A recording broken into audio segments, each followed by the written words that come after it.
Welcome! In front of me I have GARMIN Fenix 8 and I'm gonna show you how to adjust the screen brightness on this watch. First thing we need to do is to open the menu on our watch, and you can do it by pressing the menu button, pressing and holding it actually. Once the menu opens, scroll down, find the watch face settings or watch settings, my bad, and tap on it. Here find the option called display and brightness and tap on it, then select the brightness, and here we can adjust the screen brightness by tapping on the plus and minus buttons.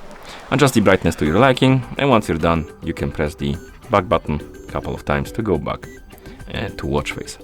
And that's how you adjust the screen brightness on this watch. Thank you for watching. If you found this video helpful, please consider subscribing to our channel and leaving a like on the video.